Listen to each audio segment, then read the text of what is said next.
Dah. Assalamualaikum Ustaz. Waalaikumsalam warahmatullahi wabarakatuh. Saya jumpa Ustaz ni sebab Ustaz. Saya nak tanya tentang Al-Quran Ustaz. Tapi saya nak tanya sebab-sebabnya. Apakah sebab nuzul Al-Quran ni Ustaz? Ikut pendapat Ustaz lah. Bismillahirrahmanirrahim. Alhamdulillahirabbil alamin wassalatu wassalamu ala asyrafil anbiya'i wal mursalin wa ala alihi wa sahbihi ajmain. Bersyukur kita kepada Allah Subhanahu Wa Taala kerana dengan izinnya pada hari ini kita masih lagi diberi nafas untuk meneruskan hidup sebagai umat Islam. Alhamdulillah. Okey, tentang Al-Quran ni seperti mana yang kita tahu, Al-Quran merupakan sebuah mukjizat yang diturunkan kepada Nabi Muhammad sallallahu alaihi wasallam melalui malaikat Jibril. Okey, seperti orang juga yang ada banyak nama, Al-Quran ni juga bukan satu je nama dia. Banyak yang ada, bukan banyak lah, ada beberapa nama seperti Al-Furqan, Al-Kitab, At-Tanzil dan Az-Zikru. Okey, masuk tentang nuzul ni. Nuzul ni dari segi bahasa ialah penurunan sesuatu ayat Al-Quran. Dari segi istilah pula, sesetengah ulama mengatakan atau mentafsirkan sebab nuzul ni merupakan peristiwa yang berlaku di sekitar turunnya ayat Al-Jabari. Dalam ayat tersebut, yakni ayat Al-Jabari juga ada menyebut Al-Quran diturunkan dalam dua kategori, yang diturunkan tanpa sebab dan yang diturun kerana sesuatu peristiwa atau pertanyaan. Ayat Al-Quran turun tanpa sebab seperti berikut. Okay, yang pertama tentang cerita umat dahulu, yakni kisah-kisah para nabi seperti kisah Nabi Nuh. Yang kedua, ayat-ayat yang menceritakan kejadian yang berlaku di zaman silam seperti pembinaan Kaabah. Dan yang ketiga ialah ayat yang berkaitan perkara gaib atau yang akan datang seperti akhirat. Seperti mana yang kita tahu, dalam Al-Quran ini terkandung pelbagai perkara.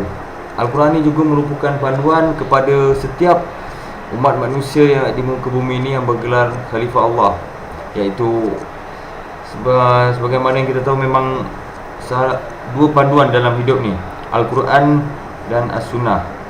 Jadi Al-Quran ni merupakan satu panduan, kerana tanpa Al-Quran hidup akan jadi terombang-ambing, dan kita seolah-olah hidup bagaikan tiada tempat kita nak berpaut lah, macam tu.